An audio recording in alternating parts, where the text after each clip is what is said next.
Ashley, I actually got the agenda up all by myself. Yay! All right, guys, we are live per the state of California. The agenda up all by myself. Yay! Per the state of California Executive Order N29-20, this meeting is being held telephonically.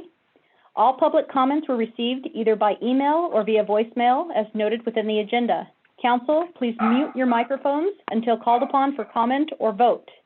Mayor, I'm now passing the mic over to you. Thank you. We'll call the meeting to order. Roll call, please. Mayor Wiggins? Here. Mayor Pro Tem Smith? Here. Councilmember Davies? Here. Councilmember Pokencourt? Here. Councilmember Scrivener? Here. All members are present telephonically.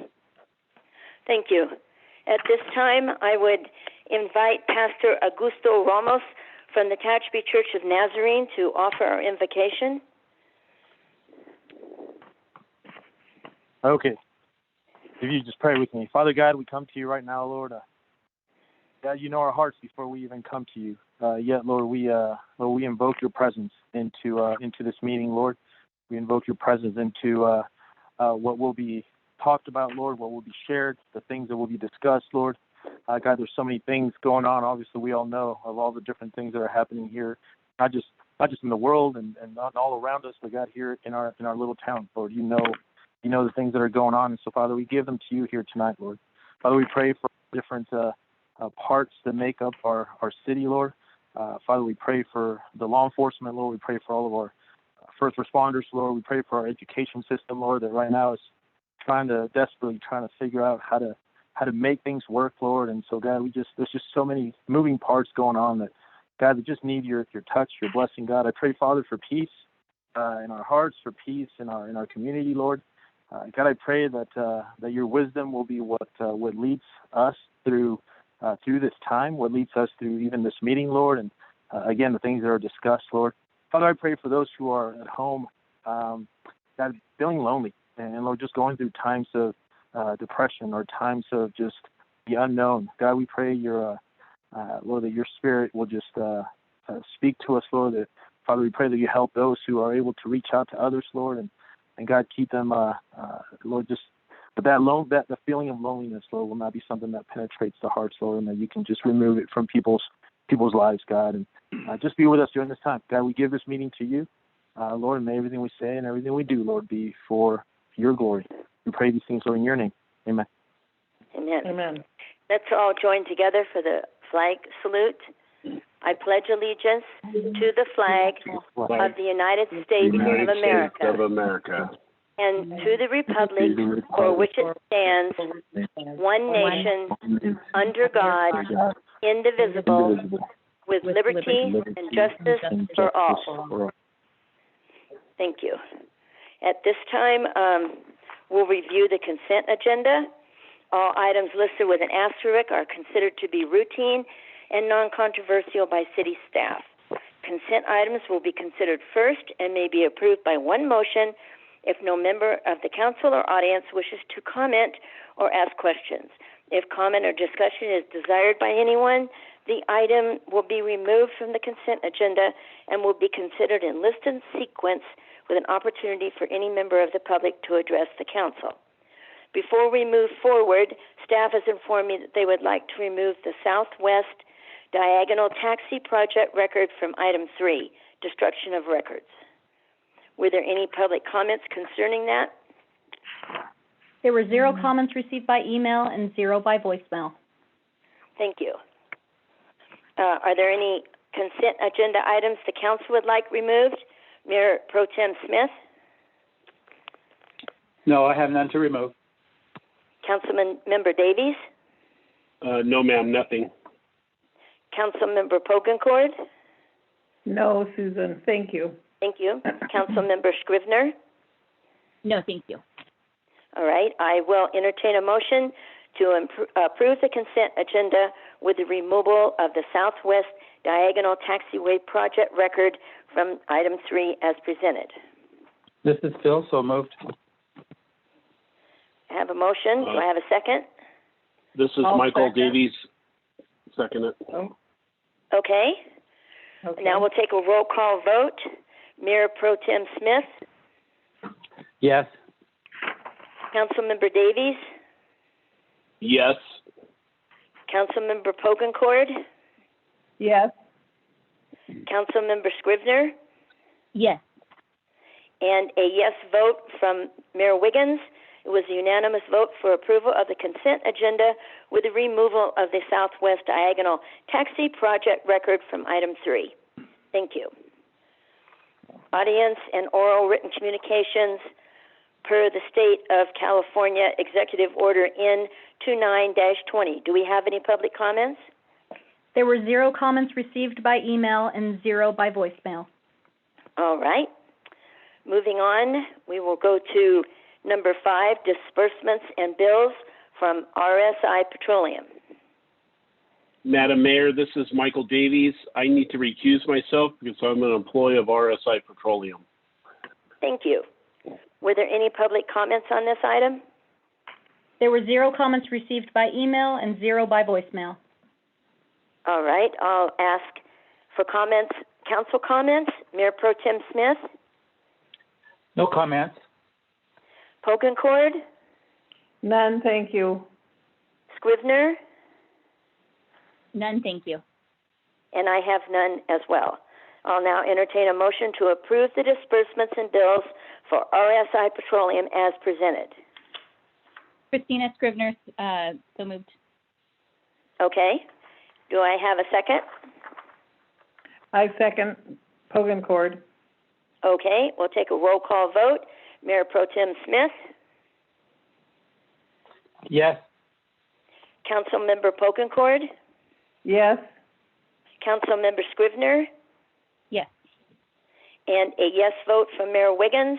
That will show a 4-0 vote to approve the disbursements and bills for RSI Petroleum with a recusal from Councilmember Davies. Okay, item number 8, termination of the development agreement with Greenbrier Capital Corporation. City Attorney Tom Schroeder would like to make a statement before we get started. Thank you, Mayor. I talked with Councilwoman Scrivener, who advised that she was an employee of the hospital. We don't think there is a conflict, but we want to have the FPPC weigh in on that to be sure. And so I've recommended to her that she recuse herself on this one. Okay. I am recusing myself, Madam Mayor. Thank you. Thank you. Developmental Services Director Jay Schlosser will now give the report. Very good. Thank you, Mayor Wiggins and council members. The first item I have for you tonight is, as you said, the termination of the development agreement with Greenbrier Capital Corporation. By way of background, on March 18th of 2019, the City of Tehachapi entered into an agreement with Greenbrier Capital Corporation to govern the financial reimbursement to the city associated with the major planning components of the Sage Ranch development. The Sage Ranch residential development, as a reminder, is a proposal to develop 138 acres of land here in the city for residential development. And with a project of that size comes a number of sizable planning functions, not least of which is the California Environmental Quality Act environmental impact report that has to be prepared for a development of that size, circulated and evaluated. The city hires consultants typically for that work. And so as a reminder to you all, that agreement, which is attached to the staff report, governs how we will be reimbursed as the city for that work. Of particular importance is the actual cash reimbursement and that exact process. And the way the agreement reads is that the developer is given 20 days from the date that the date we produce an invoice and send it to them to reimburse us for that invoice or to object to the invoice or ask us questions, which is typically what happens. After that 20 days, the payment is deemed late. If the city so wishes, after that 20 days, we can initiate termination of the agreement for non-payment. And if we do that and we provide notice correctly in accordance with the agreement, it then begins a 10-day clock for them to cure the non-payment issue, or at the end of the 10-day period, the agreement is terminated. So that's where we find ourselves today. The city, just as way of background, we have sent this developer 11 invoices since the beginning of this project, beginning back in June of 2019.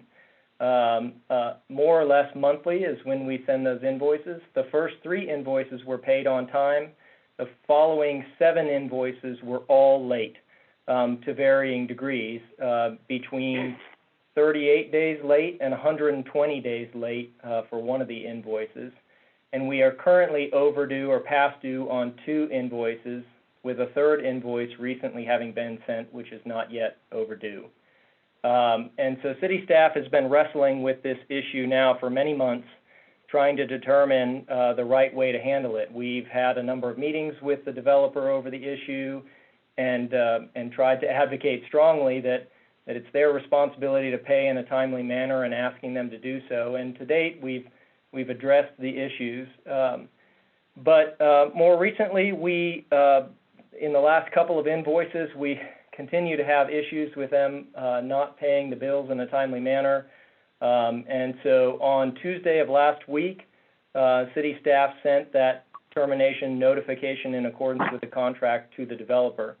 That sets the 10-day cure period to end this Friday, the 24th at 12 midnight.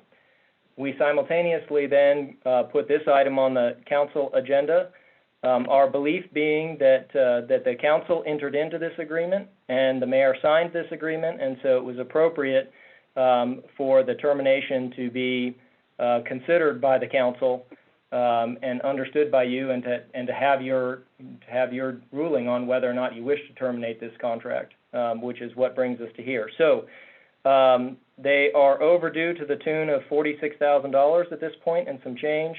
I think, especially considering the situation we're in as a nation, we didn't feel like the taxpayers of this community should continue to bear the burden of overdue payments. Our plan for moving forward, which might be of interest to each of you, is none of this action doesn't invalidate the work that's been done specific to the project to date. And our expectation is that we would work with the city attorney if they don't make the payment by Friday and the contract is terminated, and that's the decision you all make tonight, then we would work with the city attorney to produce a new reimbursement agreement with some sort of escrow clause in it that would provide for the funds to be set aside ahead of time so that the city was not continually having to deal with overdue payments and wondering if the taxpayers were going to be reimbursed for the expenses this development is creating. And so again, the way this would work, if you agree to terminate, and they do not pay between now and this Friday midnight, then the agreement would be terminated. To be clear, if they do pay between now and this Friday midnight, then nothing occurs. Then this issue goes away. They're back in good standing, and work continues.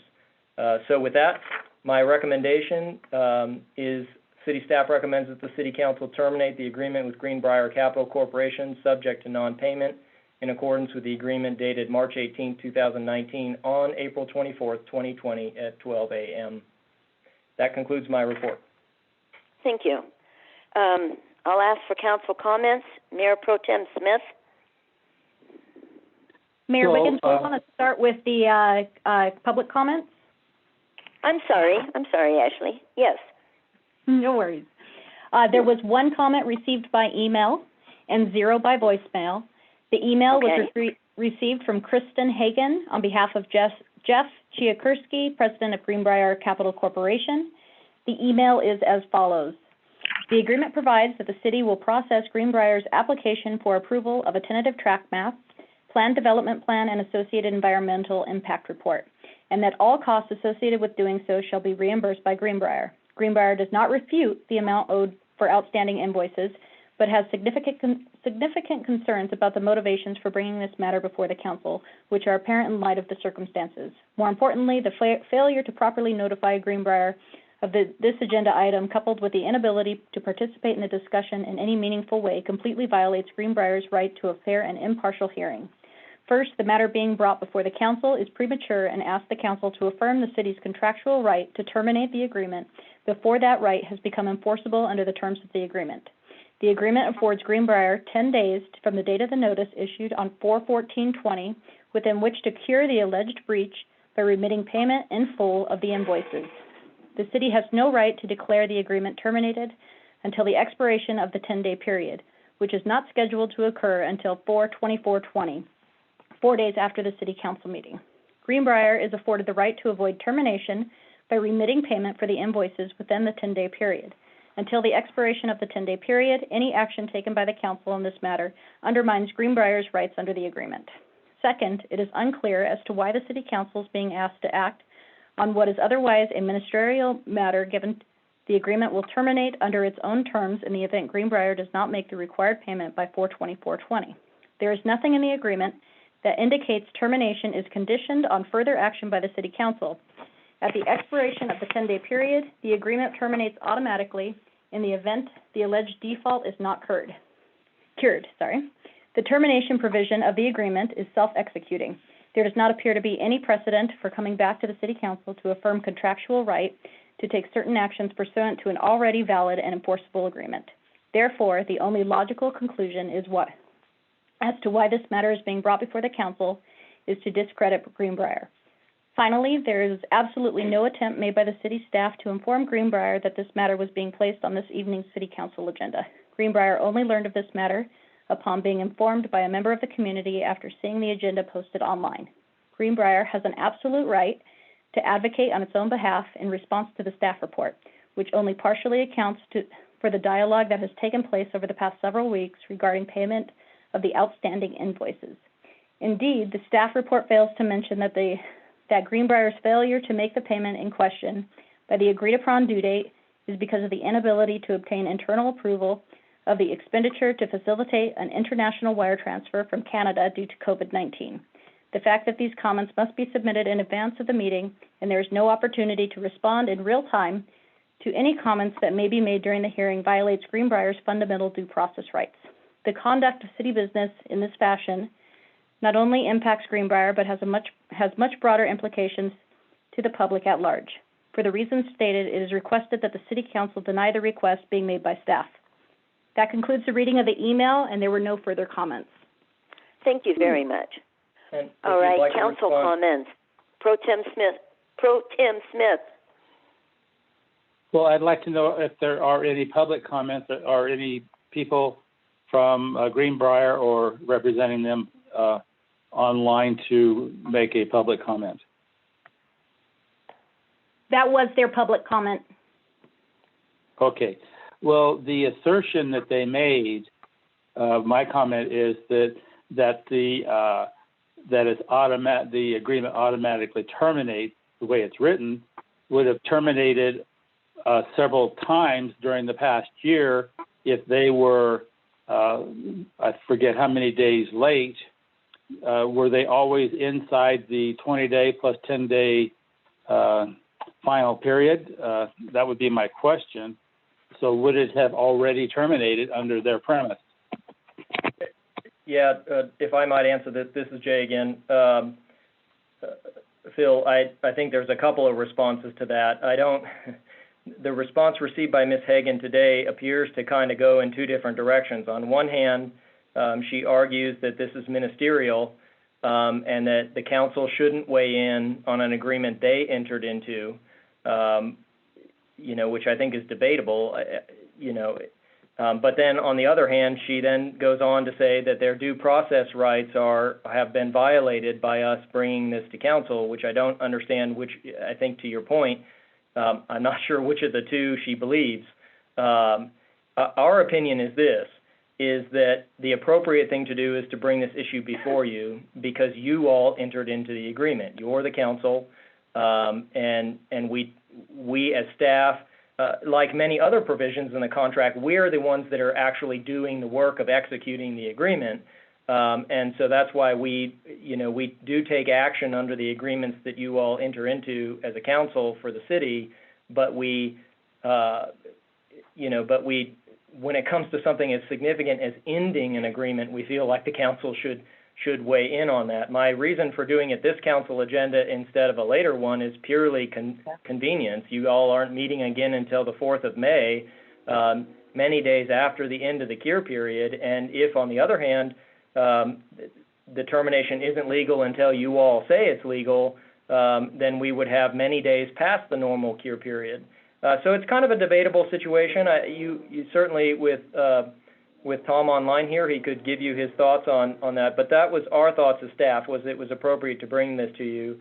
I would respond briefly to her other components and say that there's no disagreement with her reading of the agreement in her first paragraph. The agreement does not terminate if they make payment by this Friday at midnight. We agree, nothing else will occur. That is what you heard in my staff report and is written in my staff report. And so we're simply asking the council to be aware of the situation and then to let us know whether they wish to have that termination take place on midnight Friday if payment is not made. That's, again, the specific recommendation made by staff. And then lastly, her comments regarding us not making any attempt to inform them of this matter, that's not entirely accurate. This agenda was published following all of our normal procedures, of which they are members of this community and would have received that. I didn't make a specific phone call to tell them I was placing this on the agenda, but I did inform them in writing in accordance with the contract that we were moving forward with the termination agreement. So I guess I feel like she wants it both ways in her response by saying that on one hand, we're following the agreement by beginning the termination process, but then on the other hand, we had an absolute right to let them have a say as to whether it occurred or not. With that as my response, I still feel like the bottom line issue, none of that it feels like this is all sort of a movement to change the topic. The topic is simple. The taxpayers of this community shouldn't be paying these bills. They should be paying these bills. They've been late 7 months in a row. Staff's opinion is that this has got to stop. And so that's why we believe that if they can't make these payments, we ought to terminate the agreement and enter into a new agreement in which the money is coming to an escrow account before the work is being done to protect the taxpayers of this community. So I hope that answers your question, Councilmember Smith. Let me jump in too, Jay. With regard to the self-execution of the termination, I disagree with her there. I think what the city staff is doing tonight is asking you to affirm the 10-day notice that they sent, because that will end up terminating the agreement. A project of this size should be monitored by the city council, and these types of things should be brought to the city council. Staff doesn't make those ultimate decisions unless the agreement specifically says so, and it doesn't in this case. So she's arguing it's self-executing because it fits her the scenario at this point. If she otherwise might say, if we hadn't brought it to the council should have approved it. It's not terminated until the council approves the termination. So I think it's not a good argument on her part, and the fact that she's arguing that it's self-executing, it's not. You're in here to tell Jay and tell Greg and tell staff whether you want it terminated or not, whether that 10-day notice was appropriate, and that's all they're asking you to do. Thank you. Well, the thing is, we have to be transparent with the public. We'll be criticized if we just let these things go, let them go. And my concern is, this is $46,000 overdue or whatever it is. Now, do these invoices, they could start stacking up and we could be on the hook for even more with more delays. Now, what if they have, my question is, Jay, do they continue to make it under the deadline in the past, even though they've been late? No, they've been radically over the timeline. Staff has simply not taken the step of attempting to terminate the agreement. Right, wrong, or indifferent, staff didn't make that move. We didn't bring that issue to you. Instead, we had tried to negotiate this issue with the developer and tried to improve the relationship. So it isn't, I do want to make sure the record is clear. This isn't a situation where the city, it's 2 days overdue And they've been perfect up till date for a year, spending hundreds of thousands of dollars on this, and they're 2 days overdue, and the city staff recommends slamming the door in their face. It's quite the opposite. We've spent months dealing with overdue payments, and there's a, if you would, guys would like it, there's a longer story here starting in February with some bills overdue, with a promise for payment to be made in mid-March. That didn't come. Then I'm calling them asking why it's not being paid. I'm receiving sort of vague answers about why they're not paying it. We then kind of have a verbal agreement to wait till April 10th, and I still don't get a payment, and I email asking when we're going to get paid, and I don't get any responses. And so staff just felt like, again, especially in light of the financial situation that everyone's experiencing as a result of the nationwide pandemic, that it just was not wise for us to be carrying. The actual total amount due as of today is, because there was a third invoice that's not yet overdue, but it's $55,000. So to your point, Councilmember Smith, we are racking up bills on this project, and it just does not seem prudent to us to carry these costs. And since we now have a 7-month history of late payment, it seems to us that we either need to get their attention to pay on time by doing what we're doing tonight, and they're going to pay this week and all will be well, or we need to terminate this agreement and get into an agreement with them that gets the money in our hands before the work is done. So I hope that makes sense. That answers my question, and thank you for your comment, but I do feel that you pay as you go along, so the taxpayer is not the bank, and I want the public to know that this is not being heavy-handed toward a developer, but this is being open and transparent to the people who pay the bills in the city, and that's the taxpayer. So I'm in favor of staff's recommendation. That's my input for the time being. Thank you. Thank you. Councilmember Davies? Yes, Madam Mayor, I agree with Councilmember Smith. This is not something that just happened after this COVID started. This has been an ongoing issue. Right. So to use this COVID-19 as an excuse, I think, is not correct. So I think we need to move forward. I think we need to give them to the 24th, as we agreed on. And if they don't pay by the 24th, then I think we need to terminate the agreement and do not do any more work until we come to an agreement and we have money in an escrow account, so the city is not putting out money without, we need to have the money beforehand. I mean, that's just part of business for any of us. I think we need to do that. So that's what my recommendation is that we go ahead, and if they don't pay by the 24th, we terminate. We write another agreement. And with that being said, there should be money put into an escrow account after this money is paid. And I have one other question too. Are we charging them late fees on this money? Because I know it's costing us money. Yes, Councilmember Davies, that was one of the previous ways that we sort of addressed the lateness issue as opposed to termination. So the agreement states that late bills are subject to 6% interest, but it also then in a separate paragraph says that we can proceed with termination agreement for non-payment under the terms that I've explained. So in the case of some of the previous invoices, we've gone to them, expressed our frustration at non-payment, received promises of payment, and then we've informed them, look, we're going to, charge you interest, to which they've paid 2 minor interest payments. They paid a $23 interest payment and an $8 interest payment. There is an outstanding $134 interest payment associated with one of the bills that still hasn't been paid. So yes, we've tried to use that tactic in the past, but it again just isn't getting us to where we need to be in terms of, my message to them as a developer is we need to get out of this cycle of me calling you the day after you promised payment and we didn't get payment. You need to be proactively paying the bills we send you. This is basic business, and I've been in business of collecting bills for a long time, and we pay our bills within a time when we get them. That's just how you do business if you want to keep things moving. Right. Okay, well, that was my comment. I think we need to go ahead like I said before, I don't need to repeat it. I think we just need to move forward as what the agreement says. If they don't make any payment by the 24th, then we need to terminate and make another agreement and then come to a meeting with them that we all agree on this before we move forward. That's my, Okay, thank you. my, Councilmember Pogencourt? I agree with, Mr. Smith and Mr. Davies, but I would also like to know if anybody has any knowledge about Canadian banks.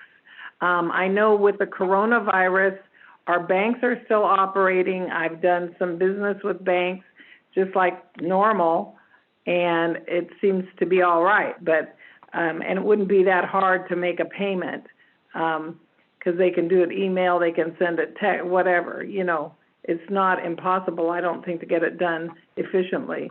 So I don't know if that's an excuse or just what, but anyway, that's my comment. Thank you. Okay, thank you. And my comment would be that if I don't pay my electric bill, I don't stand here before you with any power in my house. And we were chosen by the taxpayers to represent the taxpayers. And no matter who it is, we can't let someone build up $55,000 in fees that we've already paid out. I mean, that's just not good business, and it's a not good representation of how we represent the taxpayers. And since this has been going on for 7 months, and not just the last month in the COVID pandemic, I think that we need to move on this. So if you're all in agreement, I'll take a motion to approve the termination of the development agreement with Greenbrier Capital Corporation, subject to non-payment in accordance with the agreement dated March 18th, 2019, on April 24th, 2020, at 12 midnight. I move that the staff does whatever you said, you know, I don't want to repeat it. Do I have a second? Shoot. I'll second it, Madam Mayor. Michael Davies. Thank you. We'll have a roll call vote. Mayor Pro Tem Smith? Yes. Councilmember Davies? Yes. Councilmember Pogencourt? Yes. And I vote yes as well. So it was a 4-1 vote for the termination of the development agreement, subject to non-payment. Just a quick correction on there, Mayor. It's a 4-0 vote with a recusal from Councilmember Scrivener. Yes, thank you. I was going to say, who is the one? I thought it was, thank you. I'm sorry. It's written right in front of me, but apparently I can't read this time of night. All right, moving on. Item 9, high-speed rail. Bakersfield to Palmdale section draft environmental impact statement and environmental impact report response. Staff report, Jay. Very good. Thank you, Mayor Wiggins and council members. The second item I have before you is to discuss how to respond to the high-speed rail Bakersfield to Palmdale draft EIR/EIS. I'm going to try to make this brief. I would encourage you guys to ask me questions, but maybe suggest that you ask me questions after I finish, just because it's tough to hear things over the phone here. So as I discuss this, I'm probably going to, I put in my staff report a summary of some of the big issues that I identified in my review of this report, but my more detailed analysis that I'm actually proposing to send to the high-speed rail is an attachment to the staff report, and I've numbered it. I wrote the word commentary in the upper right, and it's about an 8-page document, and maybe I'll walk you guys through that. And I'll try to make it brief. I apologize. It's a really complex issue. Let me maybe begin by saying where staff stands on this. We're going to suggest to you all a very pragmatic approach to this. And here's the reason why. Being a guy that writes these reports or manages these reports, it's a lot easier to ignore a public comment that's delivered that just tells somebody not to do their project. You know, so if we were to send a commentary back to them, us little old Tehachapi to Sacramento with a note that says, here are the 10 reasons why you shouldn't build this thing. Let's be honest with ourselves and realize that I doubt Sacramento is going to be very responsive to canceling the project because Tehachapi doesn't like it.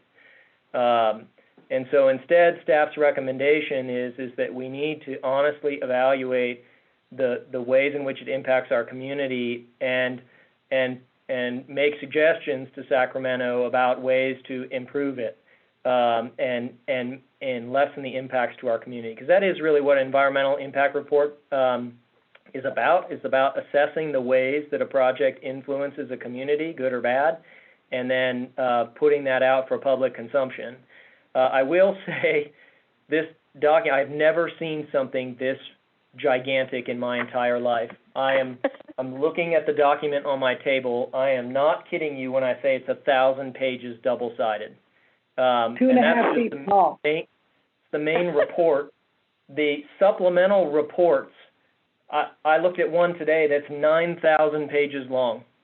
And that's one, anyway, so that's my first comment to you all. So I'm on my page 1 of my commentary. Note number 2 is that one of the express purposes of CEQA is that EIR documentation is useful for policymakers like yourselves and the public at large. And it's my opinion that this document really fails to meet that threshold because, frankly, nobody that, if you don't have, I mean, this is one of the positives of COVID is I actually had some hours in my office to process this thing, but if you're not in the industry, there's no way you're going to understand the size, scope, and nature of this project from the document they produced. They could have done it differently by producing reports that were specific to regions. If they had done a Tehachapi region report, it would have been a lot more honest and a lot more readable, but that's not what they did. So that's kind of my opening statement is that that's one of my complaints is that the document is pretty hard for the public to digest. I'm going to skip around, and if you, like I said, if you want to go back to any of these, I mean, I wrote all this, so I remember it all. I want to point out item 5 also on page 1. I think one of a big overarching general comments I have about this is that Tehachapi being a largely bedroom community where 60-something% of our population commutes out daily, it makes a statement about who we are as a community. It's about quality of life. It's about coming here and raising your family. It's about peace and quiet. And it's about a small town and being in a beautiful natural setting. And high-speed rail doesn't benefit us in any of those marks. No. It's going to create noise. It's going to create an aesthetic issue. It's going to change the way the valley looks. It's not going to bring any revenue to us, and it's going to subdivide our community by cutting through the middle of it. And it's going to potentially, one of their stated goals is to get cars off the road, and we benefit from the tourist trade that drives Highway 58. So big picture, it may be really beneficial to Bakersfield or Palmdale, or Lancaster area, but we don't really feel like it really looks at the way that it injures our community. So skipping ahead, I'm going to go to page 3. Item H on page 3, talking about sound is one of the big issues that we talk about, noise and vibration here. Don't feel like the analysis really looked deeply at the quiet nature of our community. We feel like they talk about putting up sound barriers to help protect some of the properties immediately adjacent to the development. But then they discount their own plan by using this cost evaluation that basically says, look, in areas where the sound from the tracks is really going to injure neighborhoods, and in this case, just so you all know, the neighborhoods influenced by this are likely Arabian and Appaloosa, the neighborhoods there just off Burnett, and Ash Village. Those two are heavily influenced by noise. By their own analysis, they admit that these two neighborhoods would be heavily impacted by noise as a result of this project. But then they basically say that but the cost of putting up a wall to protect both of these neighborhoods is just too expensive, and so we're not going to do it. They do propose a wall to protect the Arabian Estates neighborhood, because that one's a little closer, but Ash Village is not listed there. They do, though, go on in their analysis to suggest that they might, on a case-by-case basis, either acquire noise easements or actually outright acquire property that's heavily influenced by noise. And so that's where one of our commentaries enters. We are strongly suggesting that they actually acquire property that's negatively affected by this project. instead of lesser mitigation. Because a few of these neighborhoods are immediately adjacent to railroad tracks, they effectively become industrial land in terms of noise influence, but yet they don't really want to mitigate that problem. And we're concerned about the blighting effect that the train would have on those neighborhoods. And frankly, those neighborhoods can't afford, one more item next to them that detracts from the value of the homes. And so, anyway, our advice is twofold. One, we're requesting that they put up sound barriers on both sides of the tracks for the general benefit of the entire valley, but that they also acquire the residential neighborhoods immediately adjacent and then rezone them and sell them again so that they can re-enter the market, so to speak, as developable land within the city.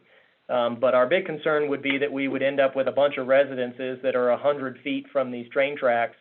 They would have a screeching train going by hundreds of times a day, making them unlivable. So that's the noise concern. Moving on to page 4, section 8, there's a discussion of socioeconomics and communities. I'd direct you to items B and C. They limited their analysis to the impact on the social fabric of our community to simply looking at the 7 homes and 11 businesses that are directly displaced by the construction of the rail lines. I don't feel like that's a very fair analysis. That's kind of a whitewashing, in my opinion, because the noise and aesthetics impacts multiplied hundreds of households all across this valley. And for a community that only has 3,300 households, if we have 300 households influenced by this project, although I think the number is much higher than that, that's a double-digit percentage of our community. That's not something that has no influence on our social fabric.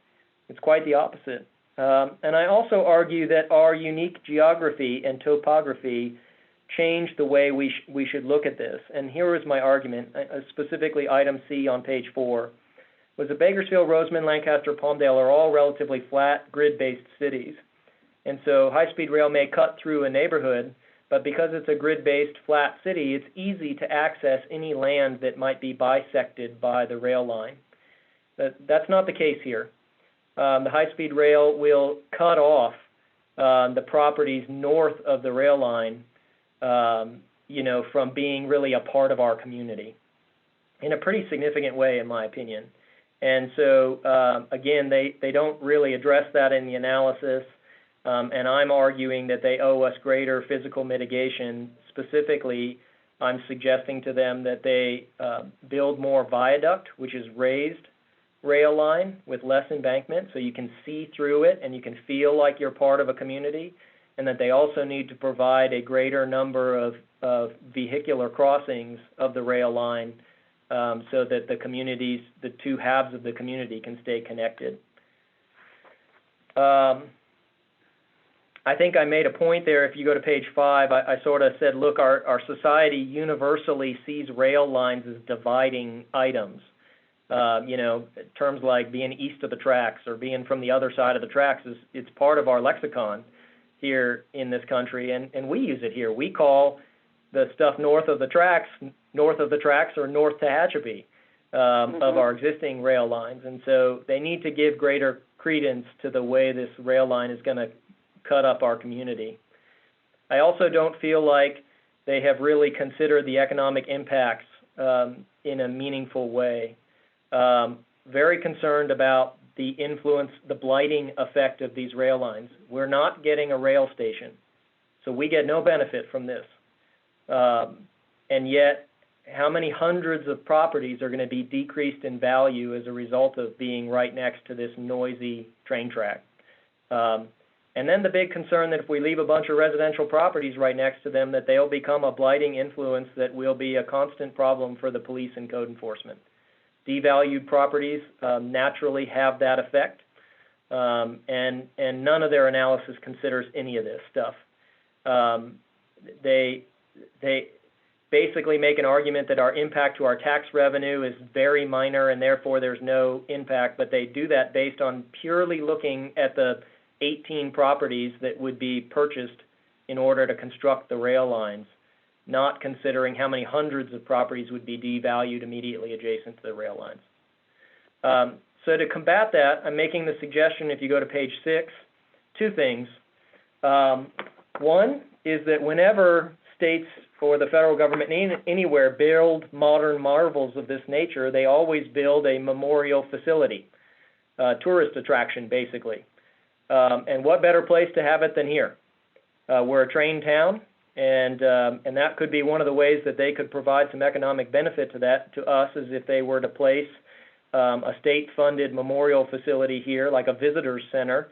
In fact, they've got a cool place to do it here in the town, right where the train is proposed to come out of the tunnel up in Capitol Hills. It would be an amazing place to have a visitor center that overlooked the train. And then it would also dovetail well with our tourist-heavy traffic on Highway 58. I'm also suggesting that they consider having what I euphemistically call the Golden Spike ceremony here in Tehachapi. That's a big moment in the history of this country. It was the Transcontinental Railroad. So there's going to be a moment where the rail lines are connected, and Tehachapi actually has a chance to be that place. And so we thought that it might be a logistical way to provide some economic benefit back to us to compensate us for the loss associated with this project.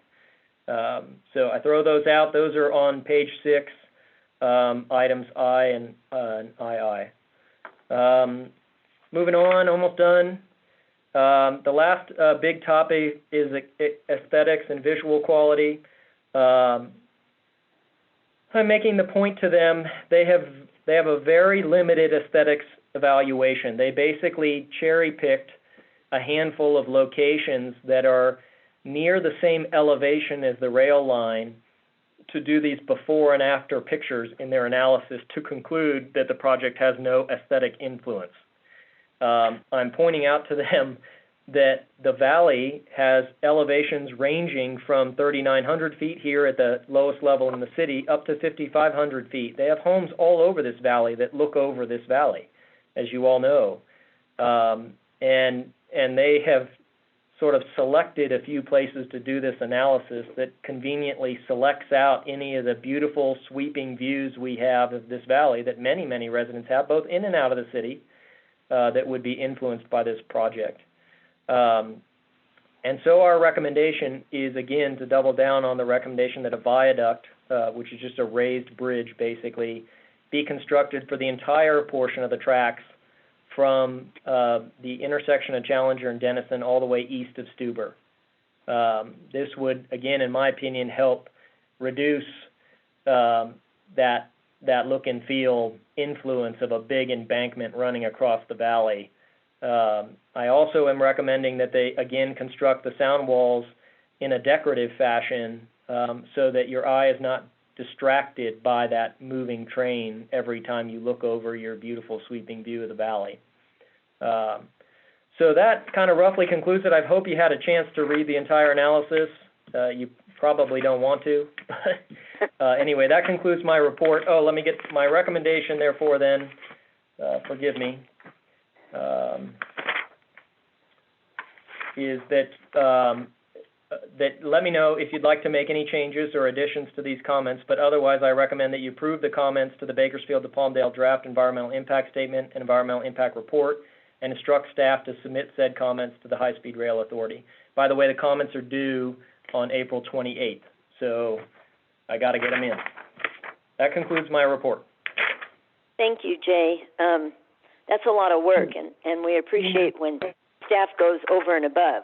Thank you very much. Public comments, Ashley? There were 0 comments received by email and 0 by voicemail. Okay. Council comments, Mayor Pro Tem Smith? Yeah, where do you start? I have to agree with Jay's comments. It's such a gargantuan project, and we're just a speck here in the whole scheme of it. But at the same time, we have our citizens to represent, and if we can get some of the impacts mitigated that Jay's talking about, I think they need to be included, and requesting an answer, not just not just a document that's been stamped, but if we could get something that is for the community to at least offset it somewhat, I'm in favor of that. But I am in agreement to have his comments included in the response. Okay, thank you. Councilmember Davies? Yeah, I agree with Jay. I just have a question. Where is going to be the nearest depot if we don't have anything in Tehachapi? Are they going to have, if we wanted to get on this train to know where would we get on it? Bakersfield or Palmdale. Yeah, Bakersfield or Palmdale, is the answer to that. That's in order to meet, they have a mandate as part of the construction to maintain a certain maximum amount of time to get from like San Francisco to LA. And so they told us early in this, when we asked them for a station up here, they said, can't do it because if we put too many of these little stations in, then we won't meet our own mandate. And so, that's the basis of it. If I can jump in real quick, I did want to make one policy level statement to you all that I did write in my report that I forgot that I should have, which is the way this works is we send the comments in, and then they're legally required to respond to our comments. They probably are not going to just agree to do whatever I write in the comments. Instead, you all need to be thinking about your level of commitment, I think is the best way I can put it, to these concerns. Because if they ignore us or they whitewash the problem away or they give us a nominal amount of mitigation but then try to move on, our only recourse at that point is to initiate legal action against them on the basis that they didn't analyze the impacts properly and try to force them to reconsider mitigation. So we're not there yet, but that's ultimately, that we have to, you five, we need to know from you, how far you're going to want to go with this stuff. So I'm sorry for taking it sideways. I hope that answers your question, Councilmember Davies. Yes, Jay, thank you very much. Councilmember Pokencourt? Oh, I'm sorry. Did I cut you off? No, ma'am, I'm done. Go ahead. Okay. Councilmember Pokencourt? Where was I here?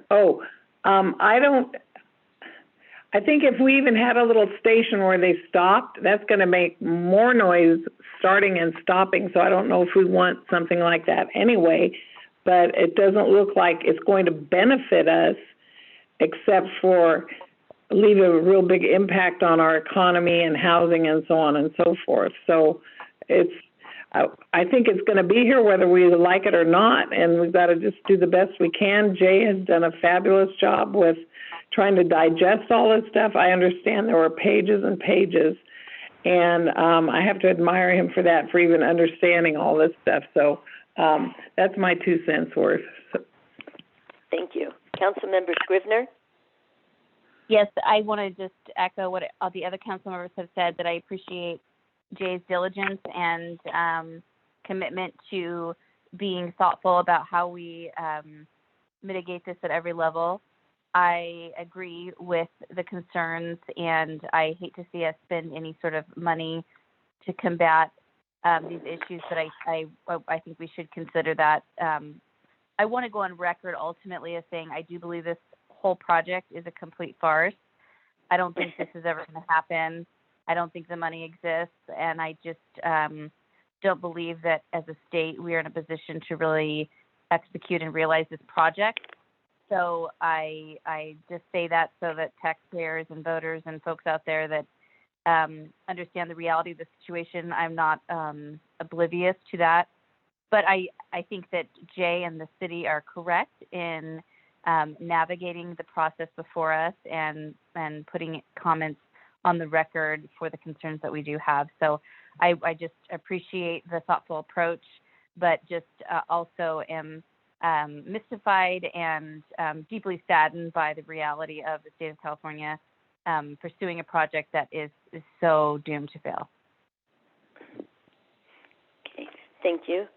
And I would comment that I hope that we have come at least to a small crossroads where we don't have to just roll over because the railroads want to do something.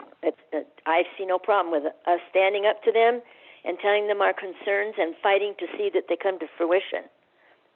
And now I'll take a motion to approve the high-speed Rail Bakersfield to Palmdale Section Draft Environmental Impact Statement and Environmental Impact Report Response.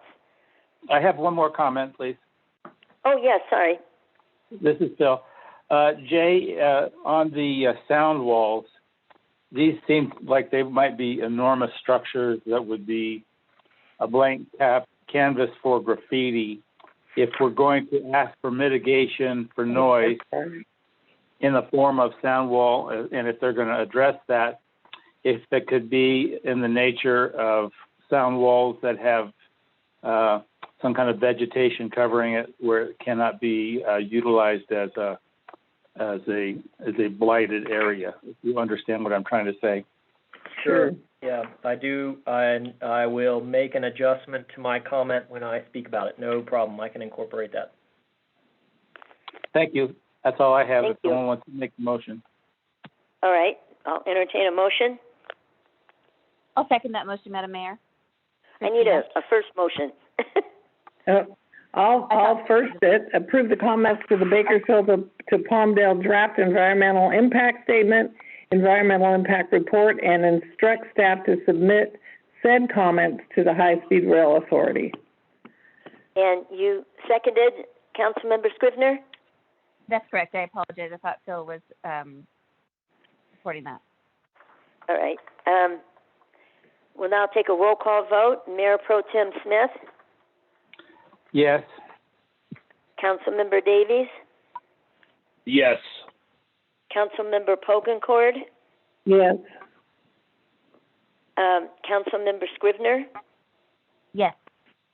And I will vote yes. It was a unanimous vote for approval of the high-speed rail Bakersfield to Palmdale section draft, environmental impact statement, and environmental impact report response, and to instruct staff to include the comments.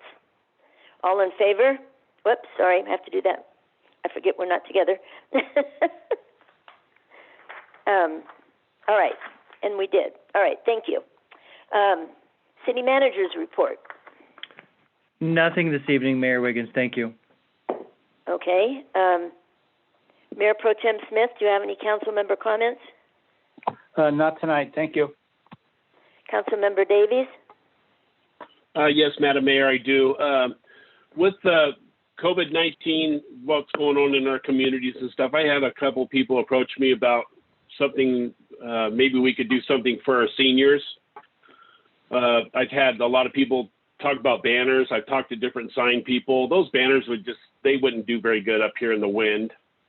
So my thoughts are, is there something that we can do, maybe a parade for our seniors, something, wouldn't be a whole lot of impact financially, but maybe a parade, something that we could just do for our seniors, like just a short parade right down F Street like we do Mountain Festival. So our community can come together and congratulate them, by verbally. We're not supposed to shake hands or hug them or anything, but if something that we could do as a city for our seniors, for all our, they've worked so hard all their whole life, and then all of a sudden the prom's taken away and the graduation is taken away.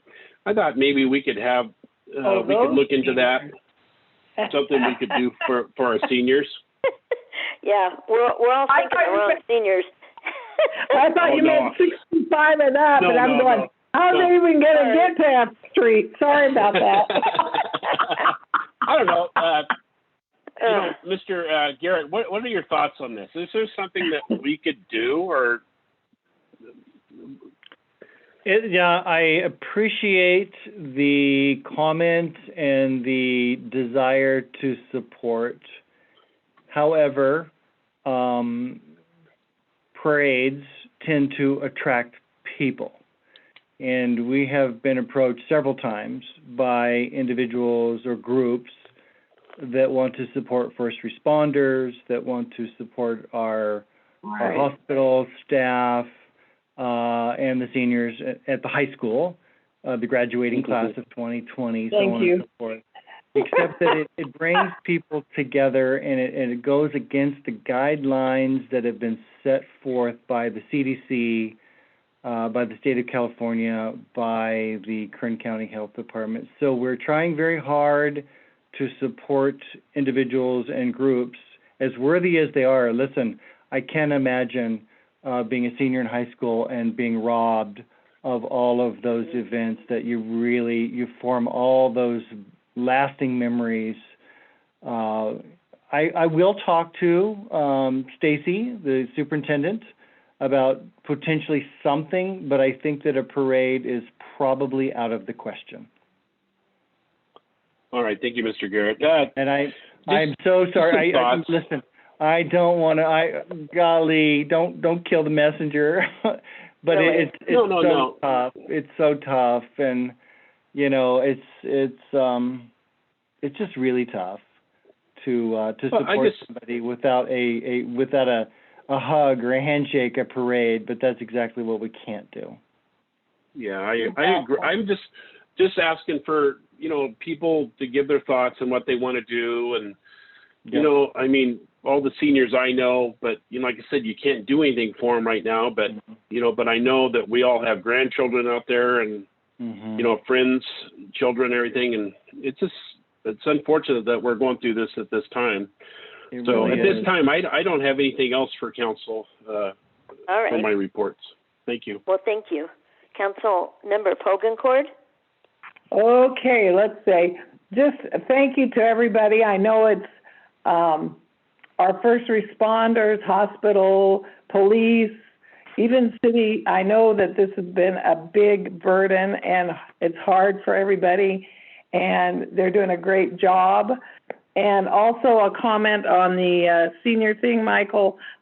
We met at our church in our cars and to say a rosary about 2 or 3 weeks ago, and our priest was reprimanded by the bishop for congregating the people there. So somebody asked me about a parade, and I had them call Chief, and I said, run it by Chief and see what he says. And it needs to be put off for a while. We can do it later maybe, but not right now.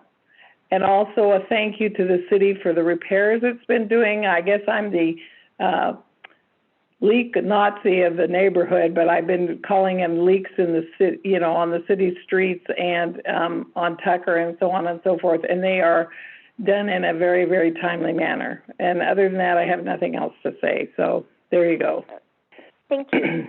Council Member Scrivener? Nothing for me. Thank you, Madam Mayor. Okay, and I have no comments either.